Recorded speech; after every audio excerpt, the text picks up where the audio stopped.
Here we go. All right. And we're live. Welcome to paraglidingtalk.com. I'm your host, Robert Michiels. Glad that you're here. You're joined tonight by Nick. He's Nick. How do you say your last name? Nick Fazekas. Zakis. Okay. I'll work on that. Sean Napsker is with us. Craig Taylor's moderating tonight. Larry is with us. Larry, I don't know if the bag lady's in the background, but she's there too. And we're excited. We have a very, very special show tonight. Dave is with us. Dave Metzgar is a veteran pilot and a falconer. Also, Topher, he has been working with him as well. He is also a falconer for some years. He's been working now with Dave for about 5 years, and he's got a plethora of knowledge of flying. He's been a pilot for 11 years. Dave has been a pilot since he was 13 years old, and I'm sure that he's about 35 years old. So we're going to say he's been a pilot for 35 years. He's tearing it up. And I've flown with him since I've been a pilot, and always really amazing flights. And so quick order of business. Really appreciate everybody that's logging in. The chat's already going off the tracks, which it normally does.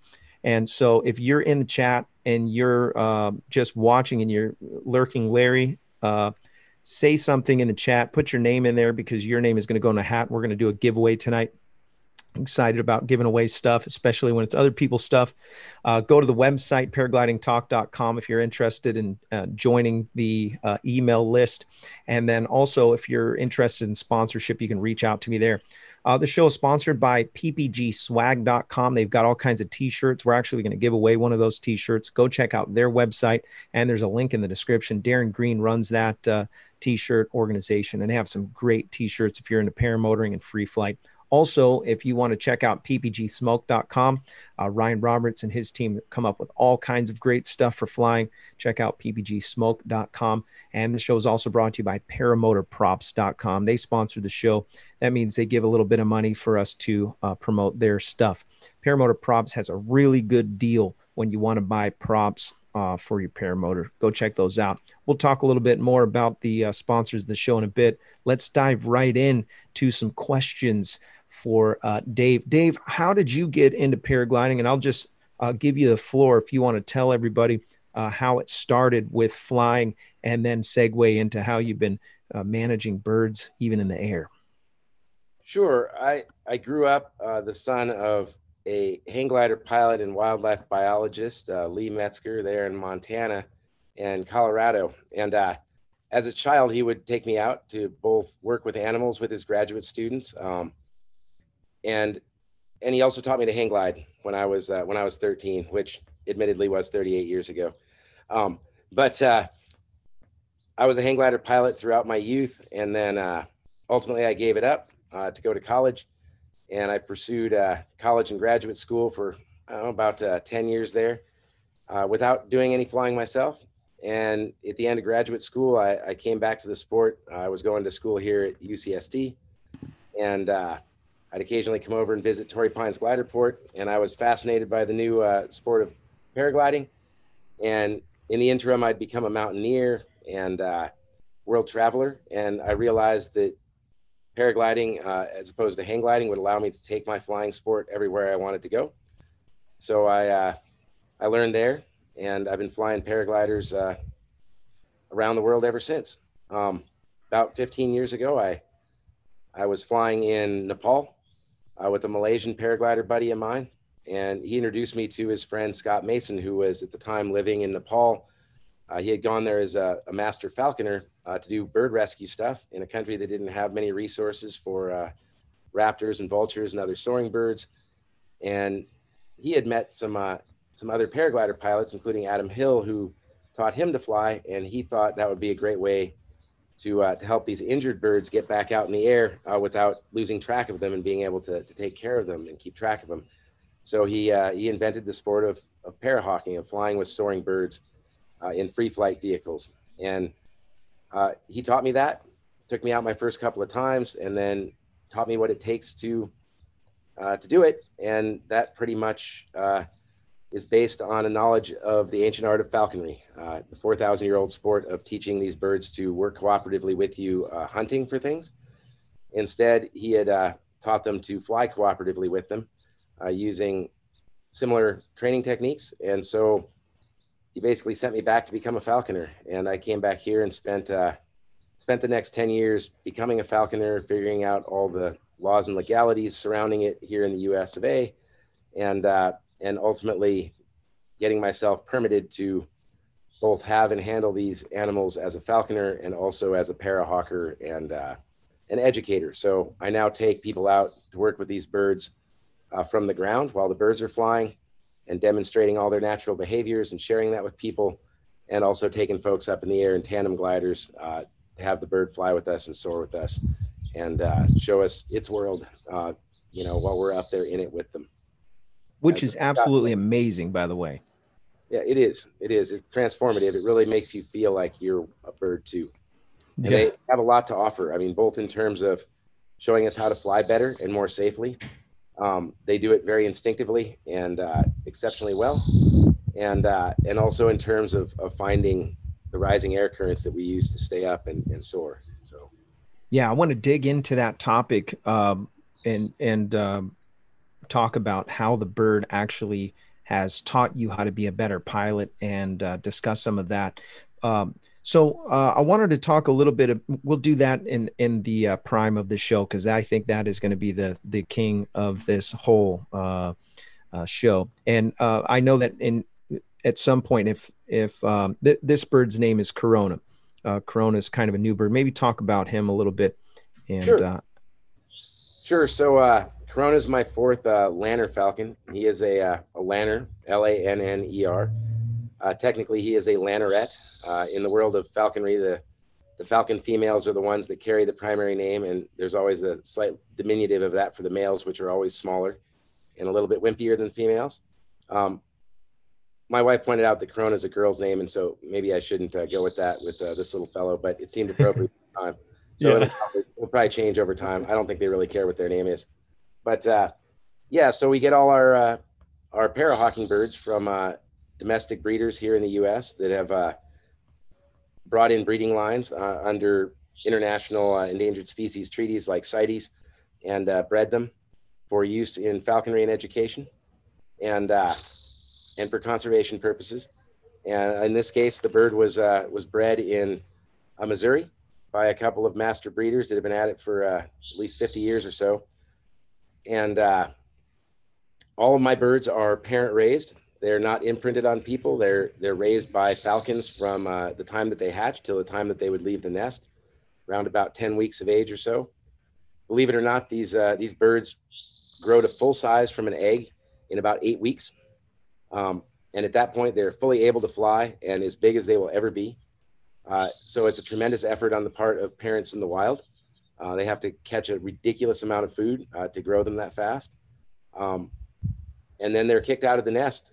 They get maybe 2 or 3 weeks of training by their parents and a little bit of free food. And then the parents basically forcibly evict them from their territory, and they've got to go out on their own. They, on average, live about 9 months in the wild. Observational biologists tell us, especially falcons, a lot of the young ones crash from trying to go too fast, too quick, and bumping into something, a tree or a window or something. And a very significant number of them starve to death their first year because they don't learn to fly fast enough and they can't catch birds. So these birds in the wild, falcons hunt primarily birds in the air. And they hunt by impact. They're the fastest animals on Earth. That allows them to dive in behind another flying bird and punch them out of the sky with their knuckles or the palm of their foot, karate style, knocking them out or killing them instantly. And then they go down to the ground and they eat them very quickly before something else comes along and steals it, because they don't have any good defenses on the ground. They're pretty helpless on the ground. So they're the masters of the sky, but that is their only superpower. And so the sport of falconry basically is the art of taking these animals when they are young and at very high risk of dying, and helping them to hunt successfully and getting them off to a good start. Essentially by acting for them the same way that a bird dog acts for a human hunter.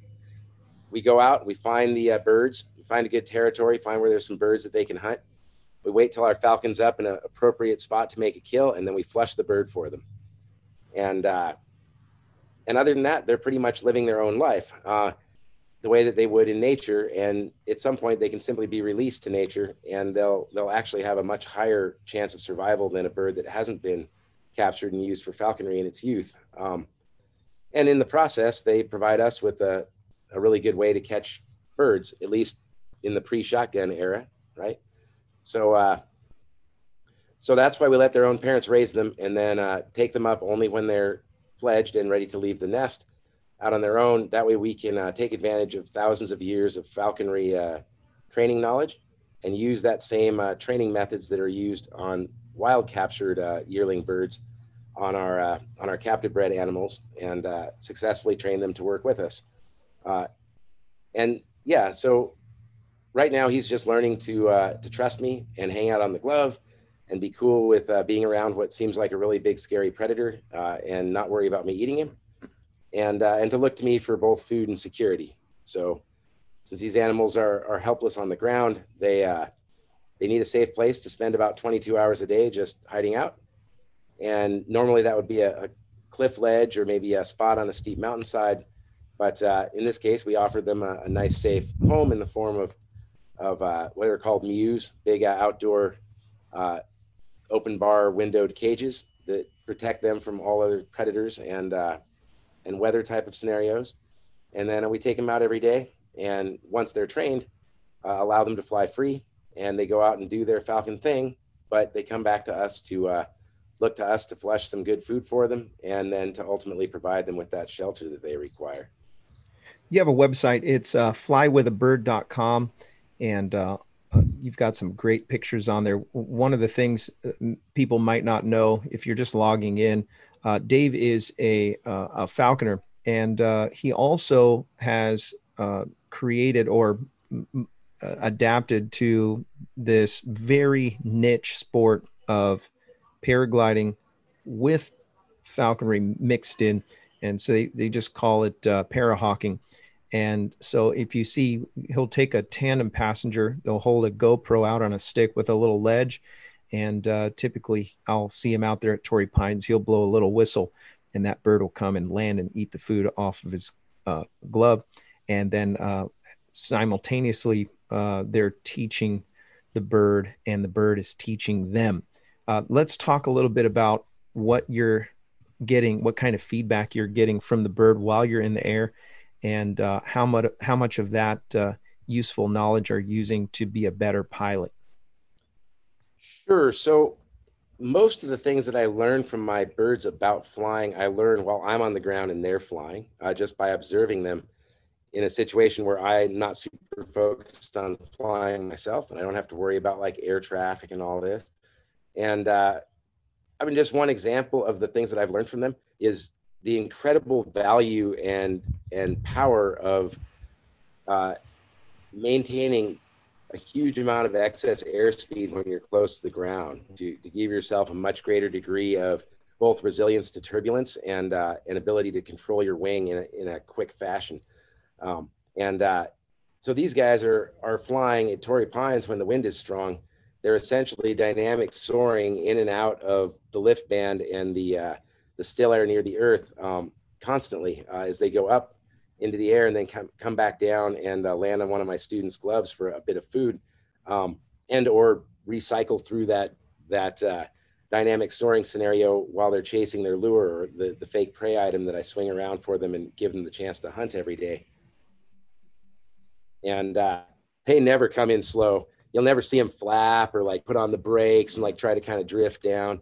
No way. They'll come in straight downwind, maximum velocity, break into that ground effect, gain an extra 20 miles an hour instantaneously in a dynamic soaring fashion, use that to carve a wing dragging, 180 turn into the wind, and then just slam on the brakes and come to a perfect halt on the glove.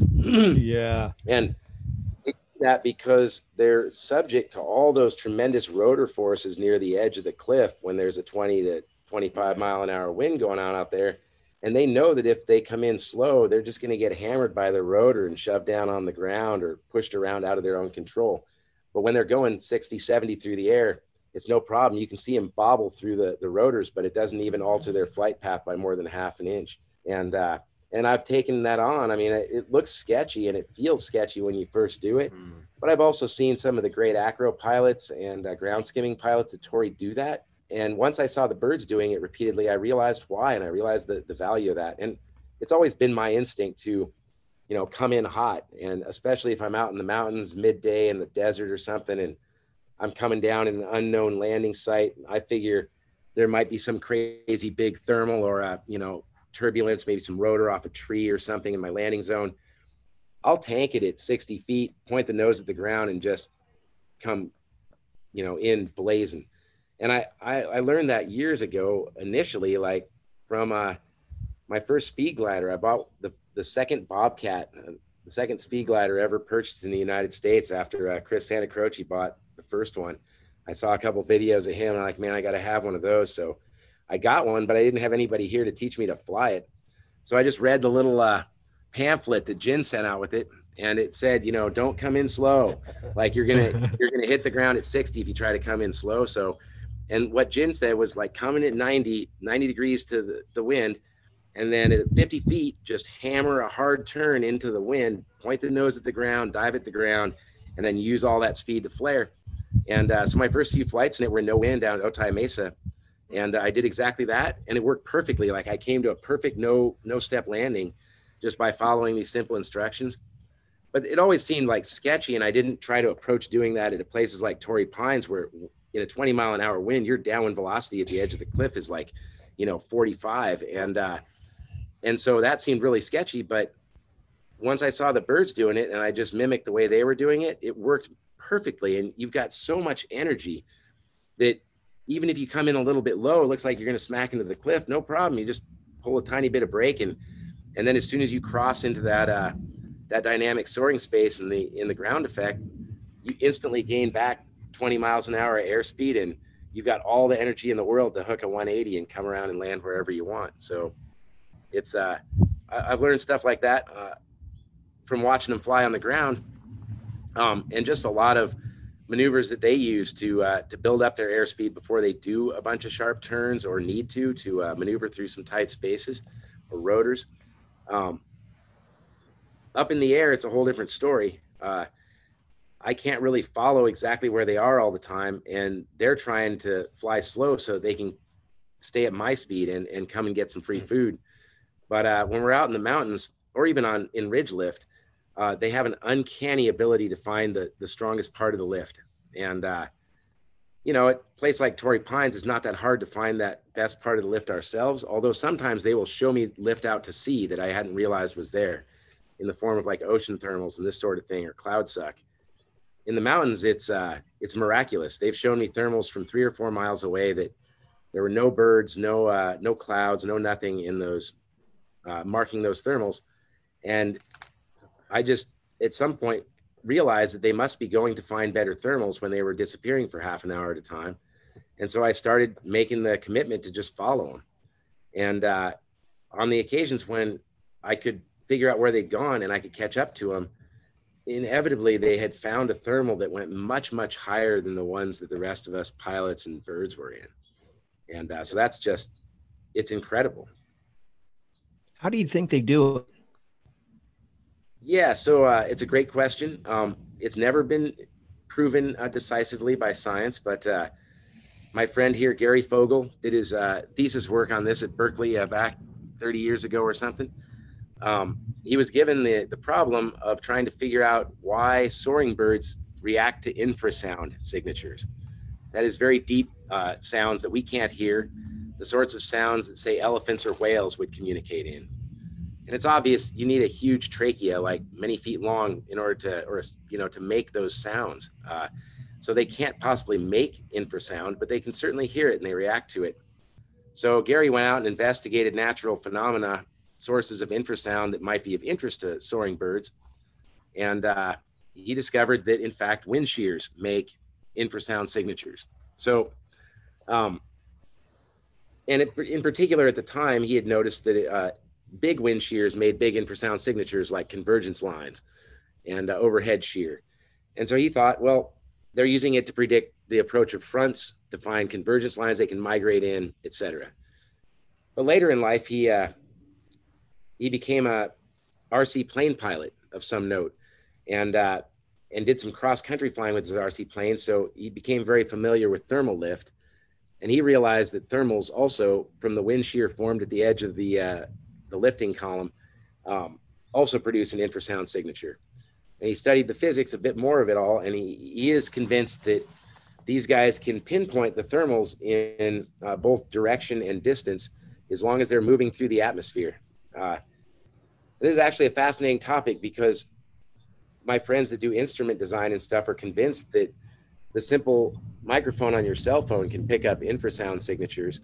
And if you just built the right calculus program to interpolate that while you're flying through the air with it, your cell phone should be able to do the same thing using that infrasound signature.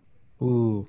But this has actually been adopted by NASA. So NASA has built a couple of arrays on the east and west coasts of America that are little infrasound arrays, and they use those to pinpoint where microbursts are occurring under thunderstorms, and to warn airline pilots of the presence of microbursts in certain places. And those little infrasound antenna arrays can pinpoint those microbursts 400 miles away. So that gives you an idea of the distance these infrasound waves can travel, and the amount of information they can carry those distances.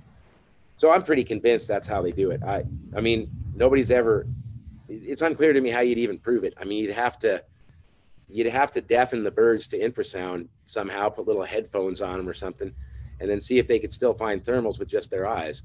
And I suppose that would be possible to do, but not something I think anybody's going to invest in. But it doesn't matter, because just like flight and all the engineering tricks that we learned from birds back in the late 1800s and early 1900s, we already understand how to use that trick to do what we think they do with it. So it probably doesn't matter if that's actually why or how they're doing it.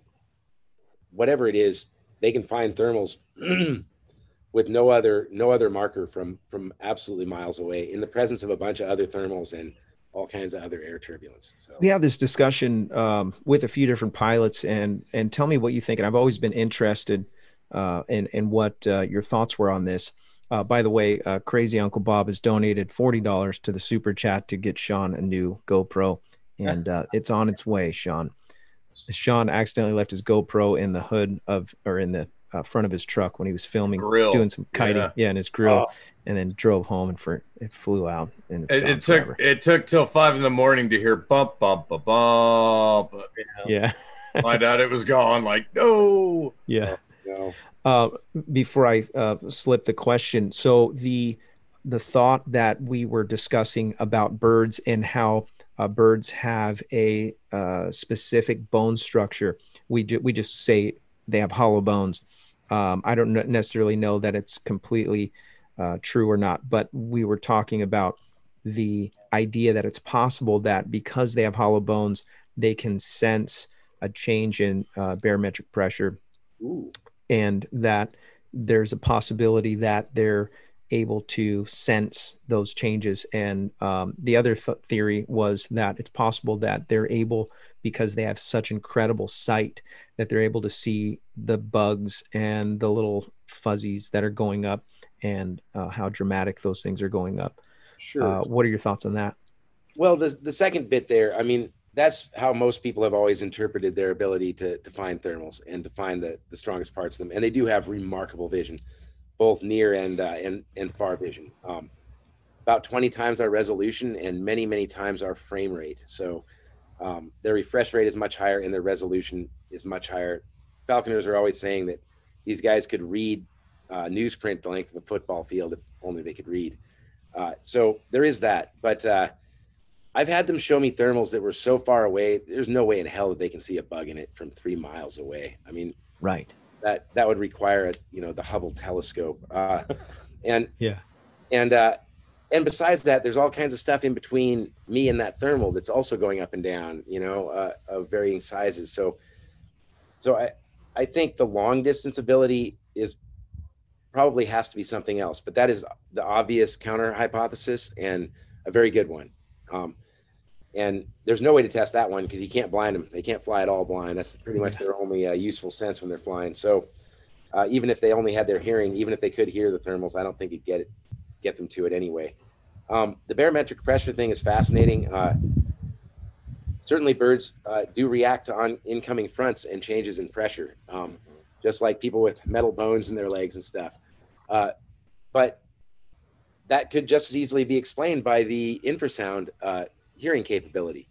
Who knows if they have some extra nerves in there in the bones that also allow them to sense changes in pressure independent of wind shears. Or maybe even some other organ of which I am unaware that allows them to do so. Certainly lots of them have weird stuff like compass organs and stuff that allow them to sense magnetic fields and navigate that way. Things like that. They have all kinds of magic superpowers that some of which we know about and some of which we don't. They do have hollow bones, absolutely. In the case of falcons and hawks and a lot of these heavy hunting birds of prey, those bones are heavily cross-braced, just like the insides of our paraglider are. And that's to lend them resiliency and impact and when they're generating a lot of force. So the magic trick of all raptors besides falcons is their tremendously powerful grip and their ability to use their talons as squeezing and grappling weapons. That's what hawks, owls, eagles, and even vultures are using as their weapon. And the bones of their legs are tremendously overbuilt compared to other birds because they have to, hold on to, in the case of like golden eagles in Mongolia, a wolf, right? They have to be able to hold on to a wolf while the wolf is trying to kill them. Right. And not break their leg. In the case of falcons, they have to be able to take impacts. For a peregrine, it speeds it up to 230 miles an hour. Oh my word. And they have to be able to straighten all those bones in a columnar fashion and then punch that prey like a karate punch and not break their own legs. And so all these birds have very specifically designed bones that allow them to achieve those leverage and or impact, forces without breaking them. There's a legendary peregrine female lives around Torrey Pines who's famous for killing pelicans. And she used to do it by just straight impact. Straight into a bird that outweighed her by 10-1 and smack it. And she's actually put talon holes in the back of a few people's helmets because they flew a little too close to her nest. And in general, she tolerates us pretty well, but if we get close enough, she's even willing to attack something that outweighs her 200-1. There's a peregrine. And pound it in the back. Yeah, there's the angry peregrine. Exactly. That's an awesome picture. So that was here. That was at Torrey Pines, and I was flying Paul Guschelbauer's X-Alps wing, and it was very light. I knew I shouldn't have launched, but I did anyways. And so I was ridge soaring with very little lift, and the wing got just a little bit close to her, and she came to say hi to the GoPro. I'll show you if I can pull it up here. She actually tried to grab the GoPro, and that's hilarious. Yeah, it was a great day. I'm beginning to wonder if maybe perhaps the reason why they can, sense wind and things so well, and perhaps thermal activity, is the hollow bones. If perhaps that has some kind of role, they can feel the differences in pressure. Well, certainly that would give them a great deal of ability to, for instance, center up in the core of a thermal and find like the lowest pressure spot where it's going up the fastest. Absolutely. But there's no pressure signature of a thermal 3 miles away. Yeah.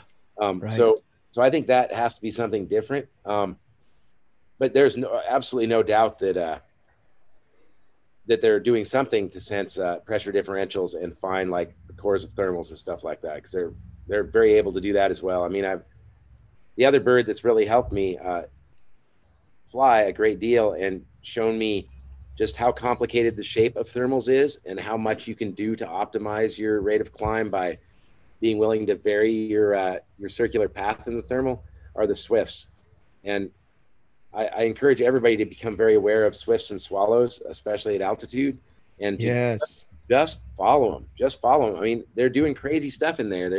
They're darting left, darting right, moving 300 yards that way, 100 yards that way, back and forth. But what they are doing their entire ecology is to capture insects that have been brought up in the core of thermals to altitude and to eat those, catch them in the air and eat them. And so they're doing everything in their power to stay centered in the core of the thermal, no matter how complicated the shape of that core is. And that's got to be either sensing rate of climb or sensing the pressure inside the thermal with an incredible degree of resolution and accuracy, for sure. I want to shift gears. We're going to give away something. Let's give away a Paragliding Talk neck gaiter. Hold on, I'm going to show you this. Since the whole COVID thing, seems like everybody has to put on these neck gaiters. So I have to wear one all day. Oh, they're so much better than a mask. Oh yeah, way better. Awesome. So we made these, actually Craig Taylor made these and ordered these up for us. Paraglidingtalk.com neck gaiters. And if you got long hair, they work good for your, forehead and your hair too. Just saying. They keep the sun off your neck if you don't have long hair. One way or the other, they're gonna do some useful good, even if you're not wearing them as a mask. Absolutely. Well, if you're kiting a glider or ground handling, the wind blows your hair forward, now you got it all in your eyes, smacking you in the forehead and everything, Absolutely. Fly forward. We're gonna spin the wheel for that, and we'll probably give away a PBGSwag.com t-shirt. Nice. All right, so you want me to do this wheel spinner, right? Okay, yeah, great. Spin the wheel. So for right now, I'm not taking any more names. We're all done there with names. Now, last show, I have to apologize to everybody because I was having a rough freaking night, man. We're talking the third day of no sleep. They're putting a sewer line in across the street from my house. They're getting back on it again. So they've been working on this thing since and we're not talking the sun up. We're talking, you look outside and you see the light coming this way from the ground, but you don't see the sun. That's when they start. And they don't stop until it's dark. So it's, so it's like very minimal sleep. I got my truck cap done. Yay. But I want to say thank you to all the people that helped donate for my GoPro so I can put some footage out of, ground handling, kite gliders and things like that. That's awesome. And I can't wait to put some good footage out for y'all. So by the way, Sean is the master of kiting, and he's going to these different fly-ins and causing ruckus by challenging people to be able to kite better than him. So, and not only kiting, ground handling for paragliding, but also he's got a huge history of all types of gliders, that buggy, pulling, windsurfing, all those different type of kites. And he actually sent me one that the boys play with a lot of times with traction kite. Super traction, cool. Power kites. Yeah. Buggy kites, stuff like that. Yeah. Good stuff. So here we go. I'm going to put up, you got sharing disabled there, Robert. Oh, let me share this here. I did get my truck cap done. It's all wood. It's pretty awesome. I actually have pictures on it, but yeah, got it all done, and I got some sleep last night, so it's like, I'm all excited. This is going to be good. You should be good to share now. All right, here we go. Yeah. All right, so I got everybody's name right up in here. Look at all that wonderfulness, and we're giving away the gator, right? Is that what it's called, gator? Yeah, neck gator. Here we go. We're rolling. I know there's no audio effects because it's in my head. If you've been talking in the chat, your name's gone into this list, and today, Edward Sentsov. Sentsov. I probably butchered that name pretty bad, but Edward Sentsov. Writing this down, Edward. If you would please reach out to me in the contact section of the website, paraglidingtalk.com. Go to the website /contact, fill out the information, let me know your address, and I will ship you your brand new neck gaiter in the package.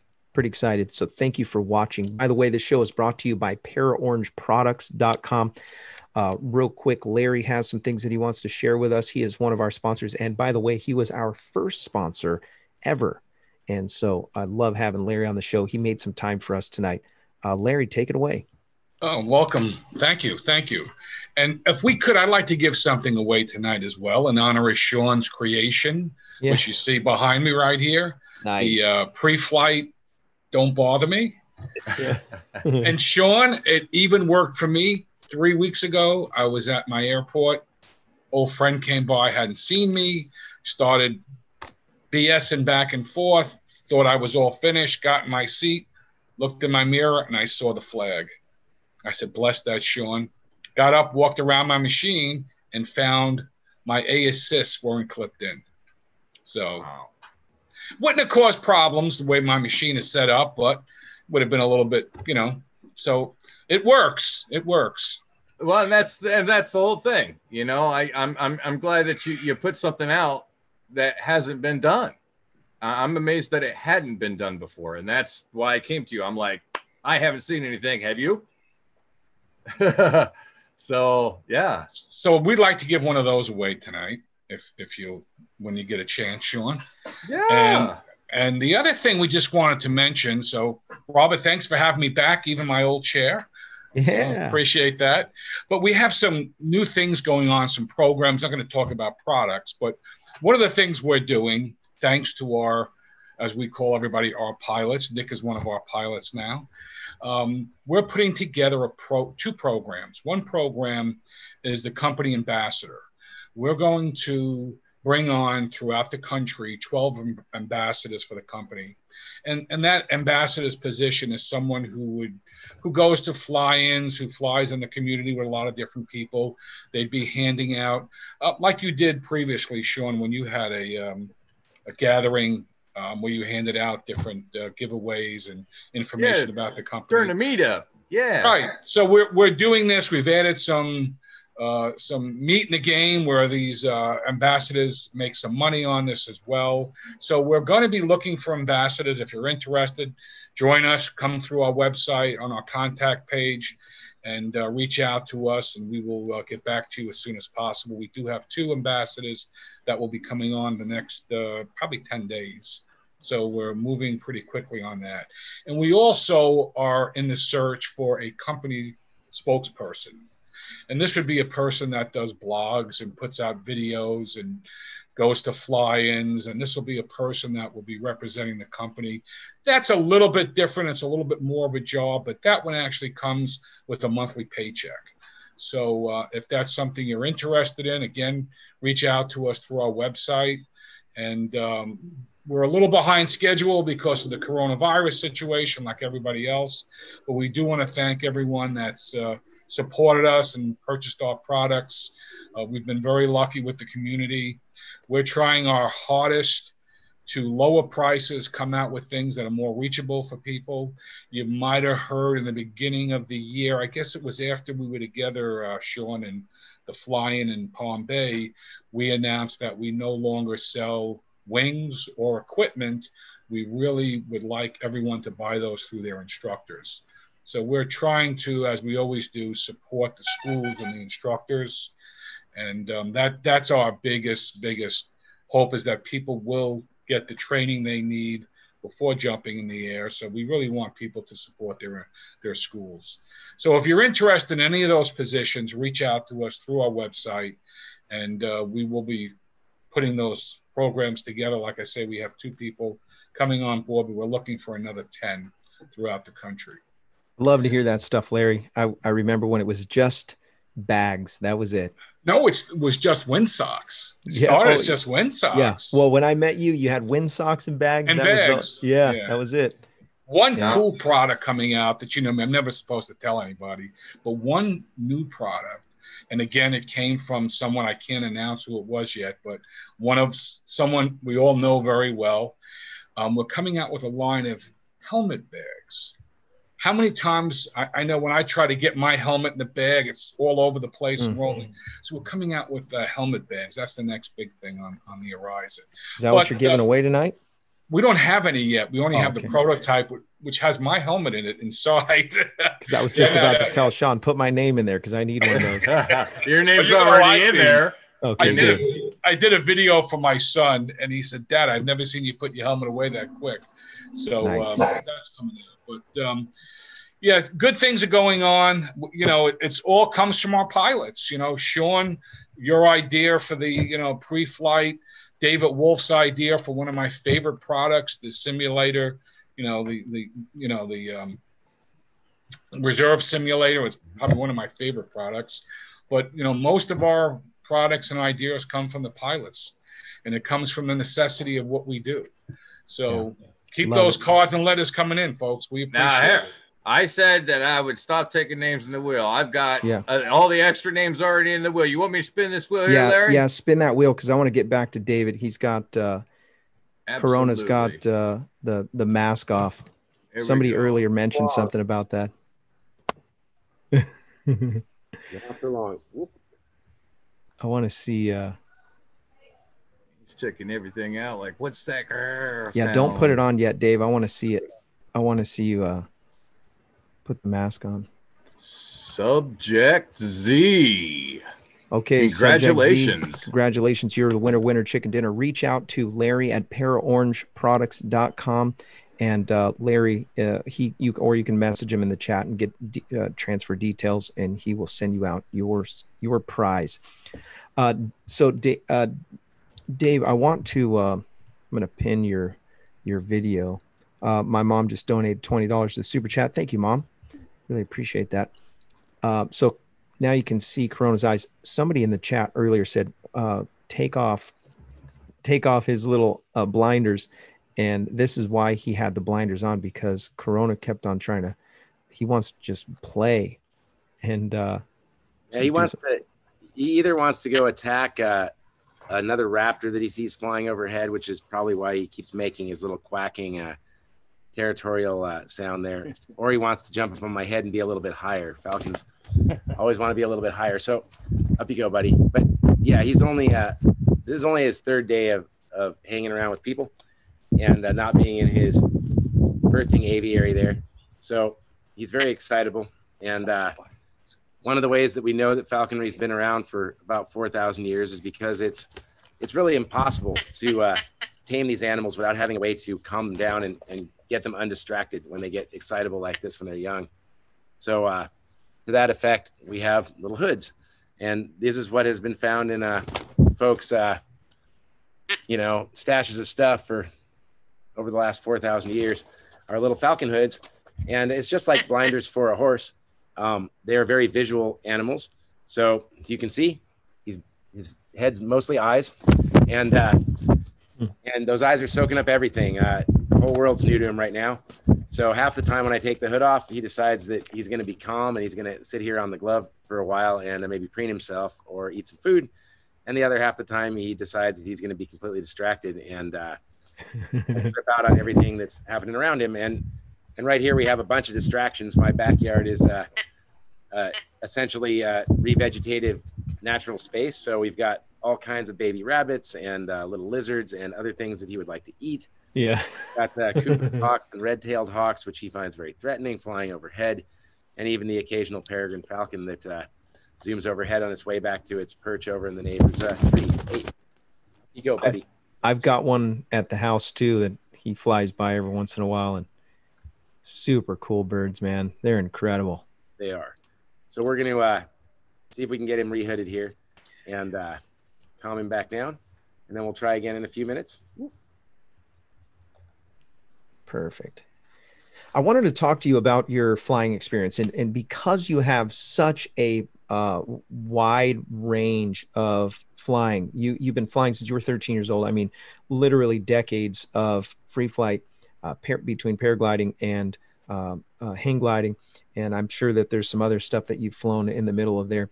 But I want to talk about what you've seen.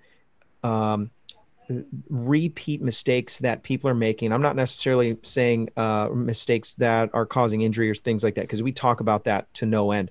But what I'm really interested in is what you have inside your head about site preservation and things that we can be doing to keep the sport in a positive connotation compared to what it could be if it gets out of hand. I don't like the way that they run things in Europe, especially with the motorized paragliding. I want to avoid that. I really like how it is in America now.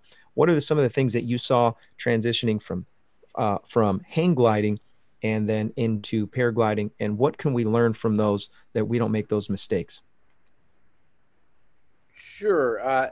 So where I grew up and where I learned to fly in Montana and Colorado, we didn't have much trouble with bad interactions with other folks. My home site in Missoula was very strictly regulated and required a lot of communication between the pilots and the local airport because it's right in the middle of the primary approach path to Missoula International Airport, which is actually a pretty busy airport. It's a pretty busy tourist area up there. So, in order to fly, we had to call ahead and make plans with the folks in the tower and let them know when and where we were going to be flying, much as a powered aircraft would have to essentially file a flight plan in order to avoid not being, run over by a 727 and killing everybody on board and thus ending the sport in America forever. So, and they were very active about enforcing that. In most cases, the FAA won't bother to come out for paragliding or PPG violations of things like airspace rules. But in that case, they would, and immediately so, because some poor airline pilot would see one of these things appear right outside their window and wonder what the heck was going on with that. So I learned from that, certainly, that, following the local site regulations as they pertain to whatever the local sensitivities are, airspace, interactions with other aircraft, insurance, liability concerns, et cetera, or flying over congested areas, et cetera. It's really critical. Yeah. If they tell you don't fly over this half of the mountain because there's the protected golden eagle nest over there and we've determined that's not compatible, just don't do it. There's a lot more people that care about golden eagles or, jet planes full of people or, the security at a golf course than there are that care about free flight. And so we have to toe those lines very, very carefully, because if anybody's going to lose that war, it's always us. And I always take the time, I don't throw people under the bus. I don't turn people in. But I will absolutely express myself to them if I see them violating conditions of flying sites that are, in my mind, critical to keeping those sites open. So I think it's really important if you have regular sites that you fly at to not only be cognizant of the rules and respectful of them, but also to make sure that you help self-regulate our sport by informing others of those rules. And then, if you have to, doing a little vigilante remediation in cases where simply telling somebody what they're supposed to be doing doesn't seem to be working. I think that's really important. And what I see as errors and repeated errors in that space is simply people that find those rules to be a personal affront or, imposition on them as individuals, and they find that to be unfair or, something that they shouldn't have to do, and they actually drive against those rules and deliberately break rules to just to make their opinion that those rules are BS known, and that's just wrong.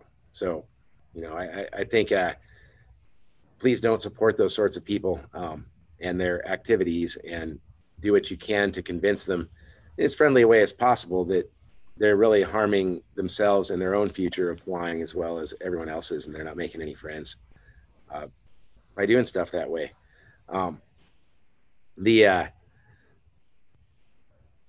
Back home, the biggest issue in rural areas was actually ranchers and folks that own large tracts of land and have expensive and sensitive animals or plants on that. Say, for instance, out here at some of our sites, folks own orange orchards, and those folks are very welcoming to us. They let us fly over their property, like at Palomar, and even land on cleared areas of their property.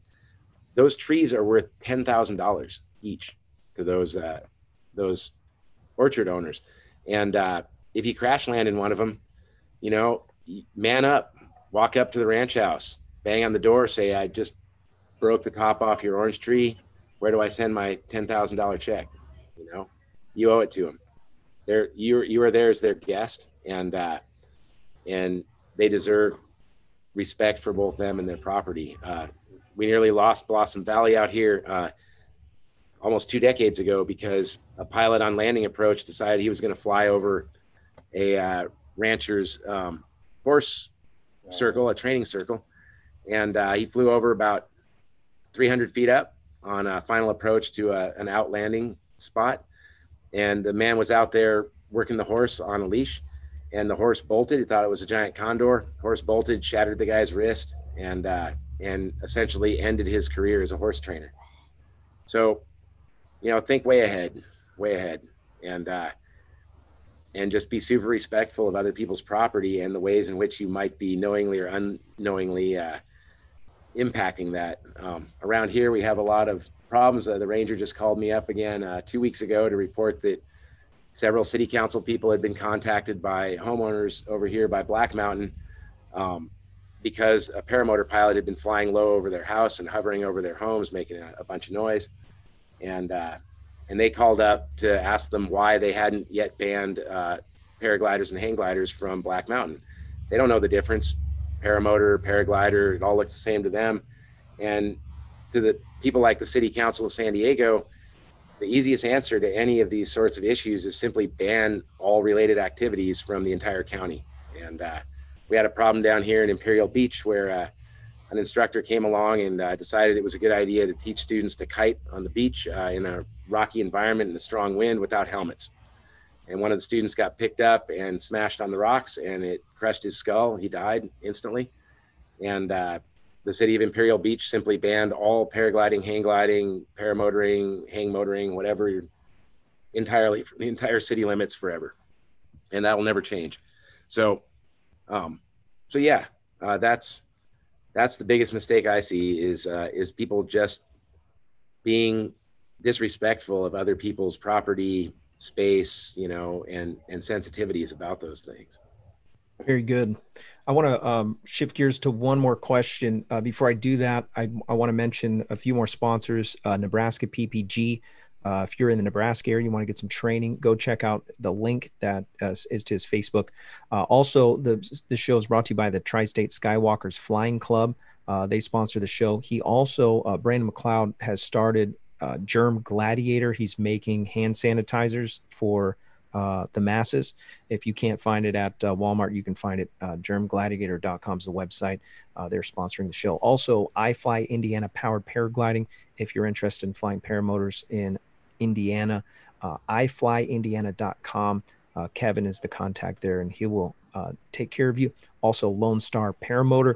Go check out their website. It's LoneStarParamotor.com. They do some great training. And last but not least, the show is brought to you by FlyTorrey.com. Torrey Pines Glider Port. No better place to get some training in the most beautiful place in the world, in my opinion. Go check out their website.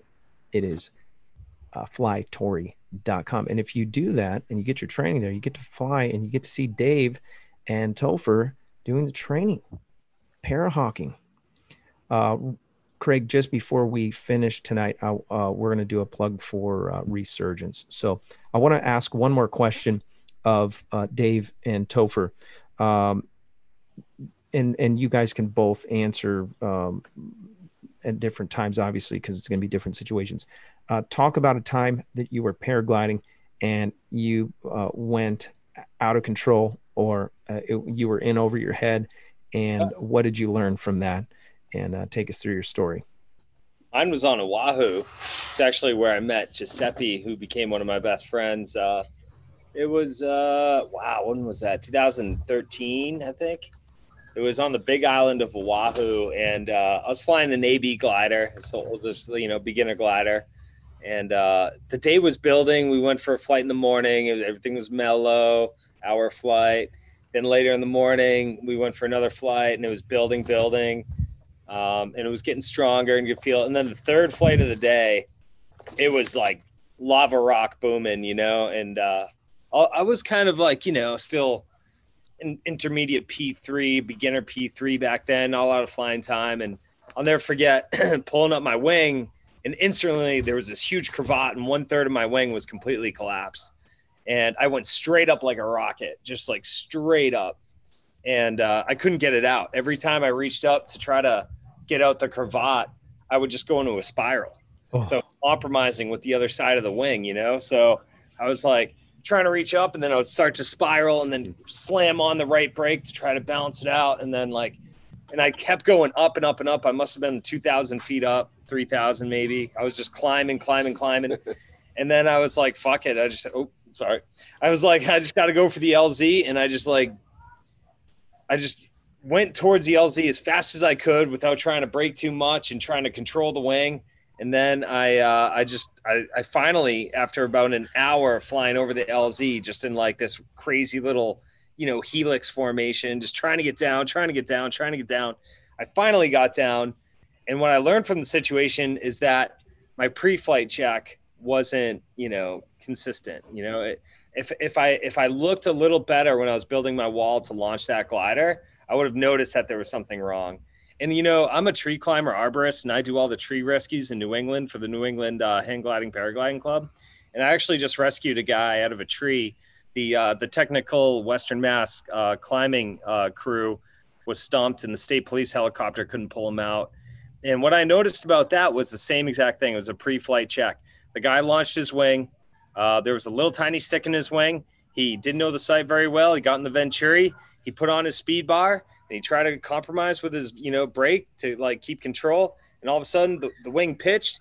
He balled up, went into a spiral, threw his reserve, went into the trees, saved his life, thank God. And it's because the stick held the lines together. Yeah, it's because the stick held the lines together. So it's all, and then at the same site, 2 days later, a guy lost his brake handle and had to come in, steering his glider with his C's, trying not to collapse his wing. So, I mean, for me, in my experience of flying, it's all about pre-flight checks.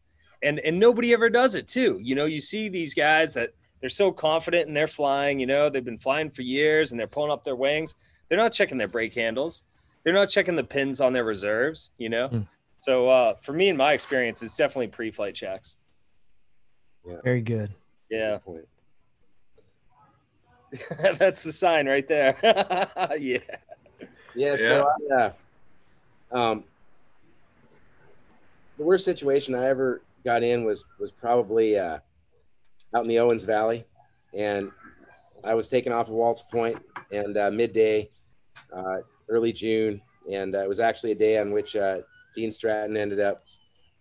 Well, maybe he did it the next day, but 2 days in a row he was setting the California state record out there, and I took off into a light cycle and went out front and started to climb out. And I took a nearby thermal rather than going out into the typical house thermal well out front that kind of drifts along the range. And this nice light thermal took me up and back, and I just carried it back and over the main range, back over Horseshoe Meadows, which is a very atypical way to start a flight there. You kind of want to stay out front, and I probably should have. But at any rate, I get back there over Horseshoe Meadows, and all of a sudden, I think the wind started to switch from the west and come over the back. And I found myself in a huge amount of about 1,500 foot per minute sink.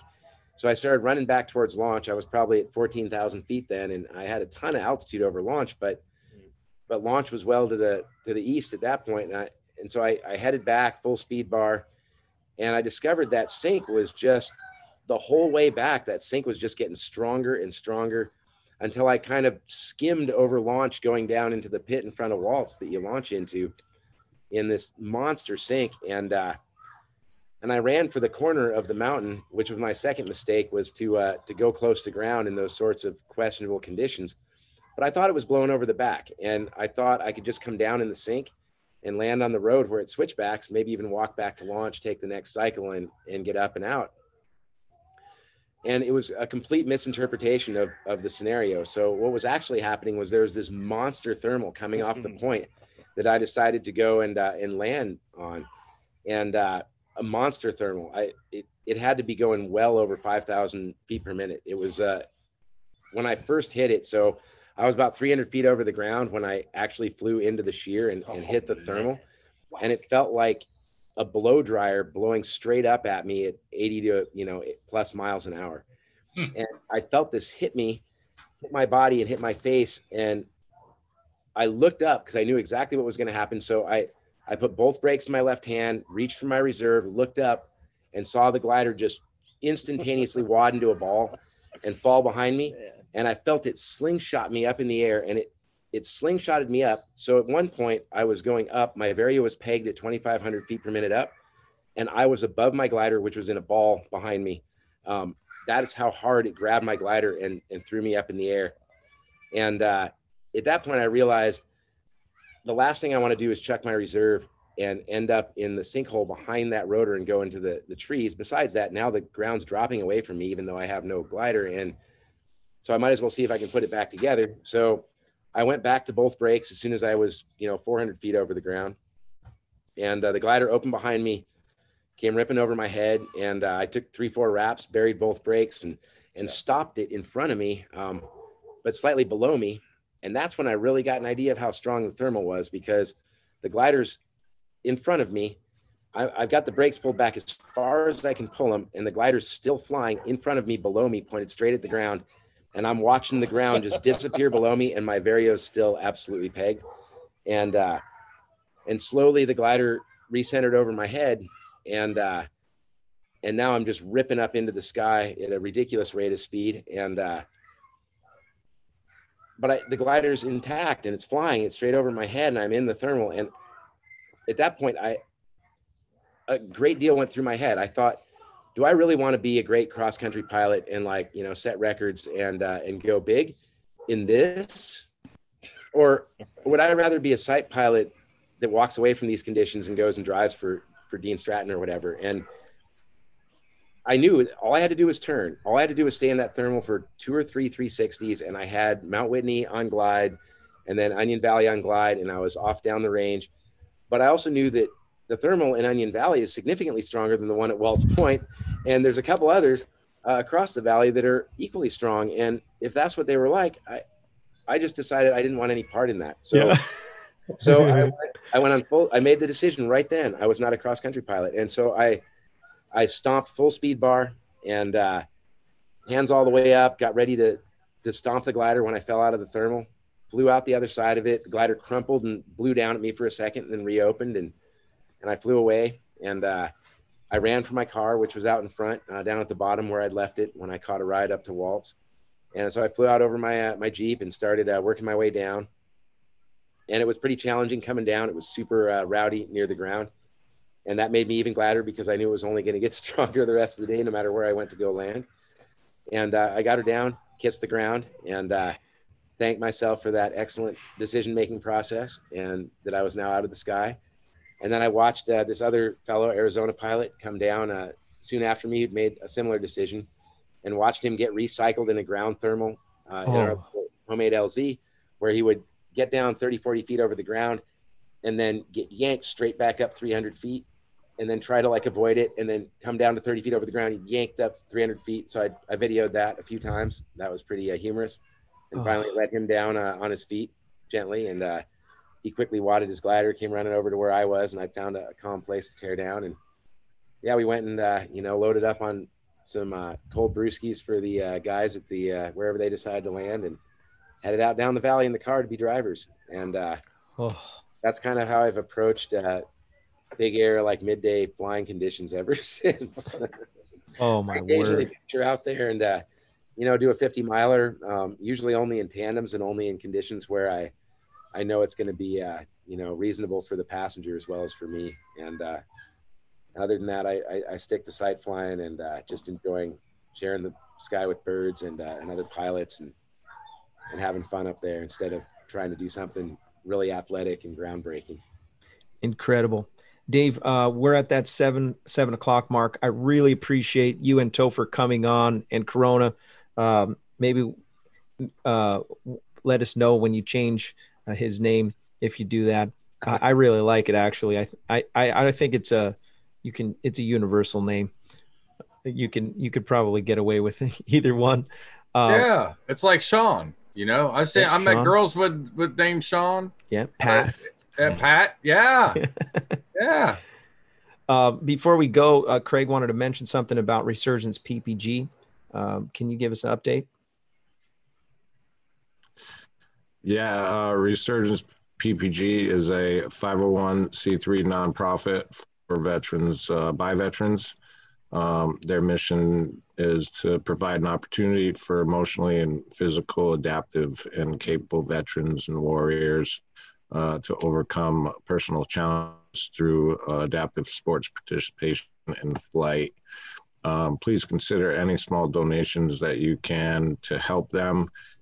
$1 if possible. If you can't spare the $1 and you're ordering from Amazon, please consider smile.amazon.com. Research PPG as the charity of choice, and an update to that, smile.amazon.com is now available for the app. It's a pretty seamless switch over. All you have to do is go to your app on the phone, Amazon app, and just say, hey, I want to go with the smile.amazon, and they basically, like, it just puts it right in for you. Also, just a reminder to all our friends and pilots, check your NOTAMs and TFRs. There's one tomorrow, a VIP TFR over Morristown, Bedminster, New Jersey, 30 nautical miles, outspanning surface to 18,000 MSL tomorrow, June 26th. Check them before you fly. All right. Great information. Thank you, Craig Taylor. Craig Taylor also has, he's working on Wicked Wings logos. If you want to check out that website, I believe that's the website name, Wicked Wings logos. He's got all kinds of cool stuff on there. If you want to put a logo, maybe you want to advertise your business on your wing. And they're awesome. They're awesome, by the way. Awesome. I have a paragliding you can put them on wrong and they still stay on. So yeah. As long as you got everything leveled out right. I believe I sent a video. Stick. Yeah, I got a video out there doing something like that. So, you know, right. They're awesome. Yep. Well, we're going to go to the after show. Dave, thank you again so much, man. Really appreciate you guys taking the time to do this. I know it's a pain in the butt with the computers and all this stuff. And Topher, thank you for your excellence in electronics. We're going to go to the after show. Larry, thank you for what you do for the show. Sean, thank you for spinning the wheel. Craig, thank you for your announcements. Nix, thank you for your support and everything that you guys do as moderators. If you want to support the show on Patreon, you can do that by following the link in the description, or you can support the show. Keep it going on Patreon and PayPal. Those links are in the description. And go check out paraglidingtalk.com. All kinds of great interviews and talk about paragliding. So we'll see you guys later, and stick around for the after show. If you're a Patreon supporter, we'll send you a link if you want one and you're still in the chat, and or if you support the show. So we'll see you on the next one. If I don't see you